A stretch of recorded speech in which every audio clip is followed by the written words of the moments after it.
Ibihe byiza nshuti bakunzi bacu mukunda kudukurikirana ku mbuga zacu nkoranyambaga ndetse n'andi macanuza atandukanye. Uyu munsi twifuje kuganira ku bijyanye n'itorero cyane cyane mu gihe cya Covid turimo ndetse n'igihe izaba irangiye, by'umwihariko n'ingamba dukwiye gufata nk'abakristo aho turi hirya no hino mu gihe twaba twemerewe cyangwa se dukomorewe kongera guterana nk'uko byari bisanzwe. Murabizi icyorezo ni icyorezo gikomeye cyane, ntabwo ari icyorezo kiri mu Rwanda, kiri ku isi yose. Niyo mpamvu twese ntawe usigaye tugomba gufatanyiriza hamwe gushyira mu bikorwa ingamba zo kukirwanya ndetse no kugikumira kugira ngo kirangire burundu.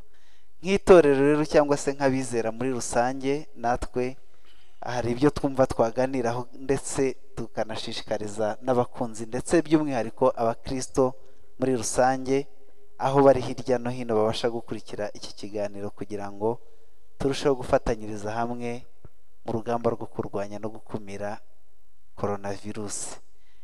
Ndi kumwe rero n'abatumirwa, murabaza ariko n'ubundi baraza kubibwira, ariko jye uyoboye ikiganiro ni Noel Nkundimana. Reka mpereye iburyo bwanjye duhe ikaze Bishop atwibwire.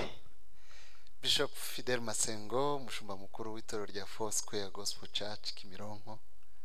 Murakoze kubana natwe. Yego murakoze Bishop kubana natwe muri aka kanya.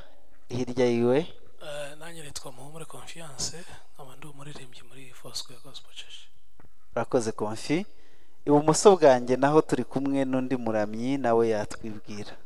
Murakoze, nitwa James Rugarama, abandi umuramyi nge n'umugore wanjye Daniela, ndetse nk'abandi umuramyi hano muri Espoir muri Espoir. Wow, mwakoze rero kwitabira iki kiganiro. Ndagira ngo mpere kubaramya imbabaze by'umwihariko iki gihe tumaze amezi arenga hafi 5, ngire ngo ni igihe kinini cyane hatabaho ibikorwa rusange byo kuramya no guhimbaza Imana mu buryo twari tumenyereyemo. Ese nka industry James, ndagira ngo nkubaze nk'abaramyi, mubona iki gihe cya coronavirus cyagize impact yihe ku murimo mukora nk'abaramyi? Murakoze. Nagiye mbonamo ibintu bimwe biri positive n'ibindi biri negative, ariko ntangire kuri positive. Twagize ibihe byiza byo kuruhuka, gutekereza, gusenga, gutekereza uburyo umurimo ushobora gukorwa mu buryo buri bwiza kurusha ubwa mbere. Ntekereza ko cyari ikiruhuko cyiza. Ikiruhuko ni cyiza nkuko no muri Bibiliya bivuga ukuntu Imana ku munsi wa 7 yaruhutse, kandi natwe iradusaba kuruhuka. Twari dufite amagahunda menshi, tuba mu masorti menshi, mu makonseri. Kiriya cyari igihe cyiza rero cyo kugira ngo dusubiremo imbaraga, tuzaza dufite imbaraga ziruta iza mbere. Iyo ni kote positive. Kote negative nuko hari ibikorwa byinshi byari byarapanzwe gukorwa ntibyakorwa, ndetse n'umwanya wa studio. Twamaze amezi agera kuri 3 tuba mu mazu gusa, tutajya muri studio. Ubu ngubu tukaba turimo turi gukoresha imbaraga nyinshi cyane. Izo nizo numva kote ziri negative. Murakoze. Confi, nk'umuramyi ndetse uzwi cyane muri iki gihugu, ndagira ngo nkubaze mu magambo make yumvikana yoroheje, nk'ibintu bibiri byaba byarahungabanyije cyangwa se byarabangamiye kuramya no guhimbaza muri iki gihe cya COVID-19. Kuramya no guhimbaza ntibibangamirwa, uretse ko mu bijyanye no mu mubiri, uyu mwaka uko umwaka utangiye abantu bagira plan zabo bategura ku muntu wese, church ndetse n'umuntu ku giti cye, ku bijyanye no kuramya no guhimbaza. Uyu mwaka rero corona ni ikintu cyaguye ku bantu tutari twiteguye, ntabwo cyari kiri ngo tukitegure, cyatuguye hejuru. Bituma rero umwaka wose na plan zose abantu bateguye ku bijyanye navuga hejuru abaramyi byatugizeho ingaruka, kubera ibikorwa twateguye byinshi byarasubitswe. Bamwe bari baranabishoyemo n'amafaranga ndetse barahomba, ariko turashima Imana ku bwabyo byose. Yes. Ijambo ry'Imana riravuga ngo byose bifatanyiriza hamwe kutuzanira ibyiza. Hari ijambo rikomeye James yaravuze, aravuga ngo kuramya Imana ntibijya bihagarara. Ariko se mu gihe tumaze iminsi twumva amatorero arimo aritegura ishyiraho ingamba zikomeye, ariko noneho ndagira ngo wenda iki kibazo ndaza kukibaza Bishop by'umwihariko, ariko noneho nk'abaramyi, kuko abashumba bonyine ntibakwitegura bihagije, ahubwo buri cyiciro, buri rwego ruri mu itorero rugomba kugira ibyo rukora ndetse rwubahiriza kugira ngo turusheho gukumira iki cyorezo. Nk'abaramyi ndifuza kubabaza by'umwihariko mwebwe uko mwumva byagenda cyangwa se uko mubona worship ikwiye gukorwa muri iki gihe, igihe icyorezo kitarashira ndetse na nyuma yaho, bigendeye ku mpinduka wenda zishobora kuzanwa n'iki gihe tunyuzemo. Murakoze. Icyo nzi cyo neza nuko itorero ndetse Imana yaduhaye itegeko ryo kubaha ubuyobozi. Icyo ni kimwe, tuzubaha ubuyobozi byo bazadushyiriraho byose. Ndetse icya kabiri, itorero ni ikintu kigomba kuzana impinduka nziza mu bantu. Rero iyo mpinduka nta kuntu tuzareka kubahiriza iyo social distancing, ibintu byose byatuma tuba safe. Ntekereza ko itorero rifite uruhare runini cyane kugira mu buzima bwiza bw'abantu. Twari dukumbuye guterana, niba bitwemerera tuzitwara neza cyane kubera uburyo twari tunabikumbuye.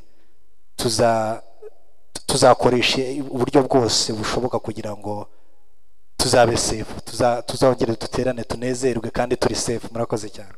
Kiri nakongeraho, ni byiza kwirinda corona virus ku bw'inyungu zacu, kubera ko niba watubwiye ati tuyishyiremo distance ya metre, byaba byiza twe dushyizemo nka 3 metre kugira ngo turusheho kwirinda corona virus, kuko ni inyungu zacu kugira ngo ntiturware icyo cyorezo. Ndumva rero tuzarushaho gukaza ingamba zo kukirinda cyane kubw'inyungu zacu. Niba wenda twaririmbaga turi abaririmbyi 30, ndumva kuririmba uri umuhanzi umwe ku giti cyawe, uraririmba n'abantu bagafashwa, ushobora kujya kuri podium muri umwe cyangwa muri babiri kandi iteraniro rigafashwa. Ndumva ingamba zo gukaraba intoki, kudasuhuzanya, nubwo tuba dukumburanye, tuzategereza igihe icyorezo kizaranduka burundu kugira ngo tubashe gusubira muri bwa buzima busanzwe. Nk'abaramyi ndumva mufite ingamba koko nziza zikomeye, ariko se reka tugaruke kuri Bishop nk'itorero noneho muri rusange ndetse n'abashumba by'umwihariko. Ndagira ngo mbabaze ibintu mubona byaba bikomeye byanyeganyije itorero muri iki gihe tunyuzemo, ndetse n'isomo byaba isomo abashumba bakwiye kwigira muri iki gihe tunyuzemo. Murakoze. Ngira ngo ni ikiganiro cyiza cyane kiduha no gutekereza no gukora evaluation y'ibihe tumaze iminsi turimo, twasengeye kandi dukomeje no gusengera. Nk'uko mubizi, itorero rigizwe n'abantu mbere na mbere, hanyuma ndaza kurivuga naryo nka institution, kugira ngo ushobore kuvuga ibintu umuntu ashobora kuba yavuga by'ingenzi byahungabanye. Nk'uko nari mbivuze, n'ibitorero rigizwe n'abantu, birumvikana yuko bya bindi byose byageze mu muryango nyarwanda n'abandi bose mu bindi bihugu aho COVID-19 yagize ingaruka, biravuga yuko byageze no mu itorero. Bisobanure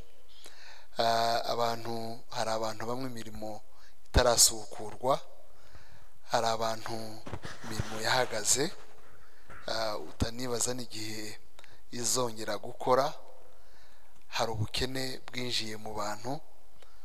Ibyo rero iyo bigeze mu bantu biba bivuga yuko biri no mu itorero, kubera yuko itorero rigizwe n'aba bantu. Mu bihugu duturanye twegeranye nka za Kenya ndetse n'ibihugu byinshi byo hanze, nk'uko mubizi, bapfusha abantu benshi. Niba barapfusha abantu benshi, birumvikana yuko itorero nanone ryahungabanye.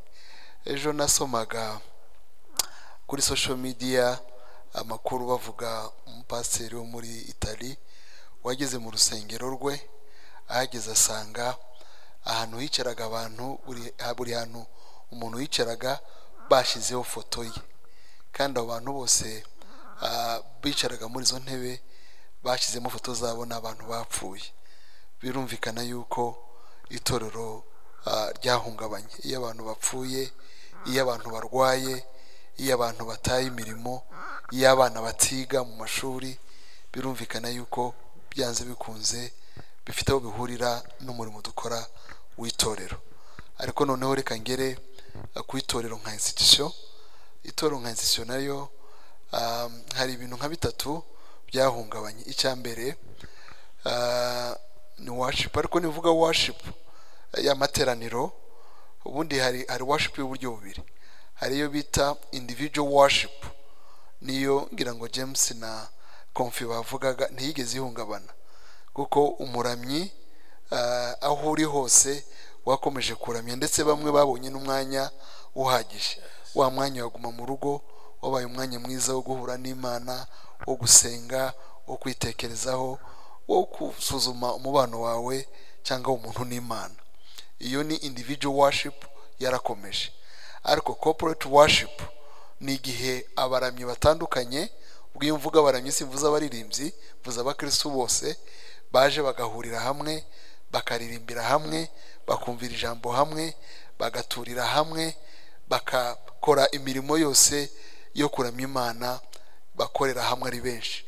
Iyo muzi neza yuko yahungabanye. Iyo tuvuga ngo bigeze mu mezi 4 abantu badahura nk'amateraniro, hari abantu bakubwira ngo dukumbuye amateraniro, ariko impamvu zituma tudaterana abantu bose batekereza bazi yuko ari impamvu zikomeye, ni impamvu z'ubuzima. So bishaka kuvuga ngo iyo aspect hari abantu nyine benshi yagizeho ingaruka basenga ku isi hose. Uretse corporate worship hazamo na finances z'urusengero. Ngira ngo mwagiye mubyumva muri social media, hari igihe abantu bavugaga iby'amaturo bibaza niba amaturo akomeza kubwira abantu ngo bature, ariko amaturo yakomeje kugira imirimo ikomeye, yakomeje guhemba abakozi bamwe. Hari abakozi bure batahagaze, nta umuntu nta umupasiteri mu gihe noneho bikomeye nk'ibi ngibi ngo akureho telefone ngo nawe amanike inanga amere nk'abandi bose afata ikiruhuko. Yambwira abantu umupasiteri ntagira igihe aruhukira, akora ku manywa, agakora nijoro, agakora weekend, agakora no mu kiriyo, agakora bya bintu byose byagiye biba kuva kiriya gihe coronavirus igaragariye kugeza none. Ntibyigeze bituma akazi k'umupasiteri gahagarara, au contraire kariyongereye, kuko tekereza nk'abantu batajya mu mirimo. Abapasiteri buriya bagiye bakora counseling no kuri telefone. So abapasiteri rero bari basanzwe batunzwe n'uwo murimo, birumvikana yuko bagomba guhembwa n'uwo murimo. Birumvikana rero ko abakristo bagomba gutura, nabo ubushobozi bwaragabanutse, bisa nkaho bidakunze yuko batura. Igihe rero batatuye, urumva yuko n'urusengero mu buryo bwa finance ruba rurimo icyo nita ubukene. Ariko ku rundi ruhande n'abakristo badaterana, biterwa na maturité y'abakristo, ariko abakristo badaterana benshi bumva yuko nta gahunda yindi yo mu materaniro ihari.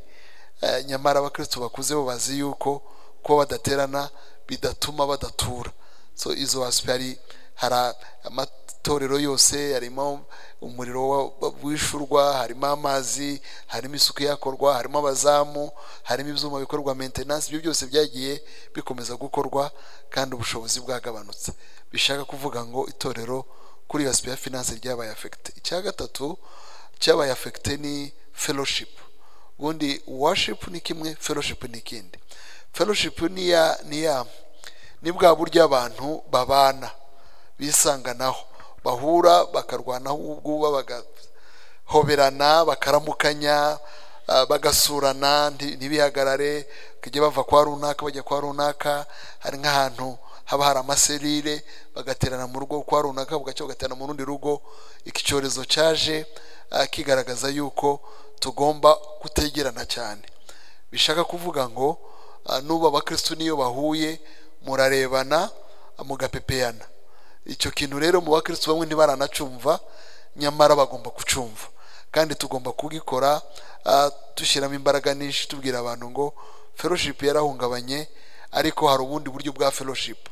habe na corporate prayer twavuze worship yahungabanye, hari ubundi buryo Imana yaduhaye. Nibwo bwa mbere habaye icyorezo nk'iki ngiki, ni mu kinyejana cyacu gusa bibayeho ko abantu bagira bimeze nk'ibi bikomeye ariko bagakomeza guterana online. Nabyo tubishimira Imana. Ngira ngo wari wavuze uburyo buri positive. Nabonye gukoresha social media, gukoresha ikoranabuhanga bitigeze bibaho.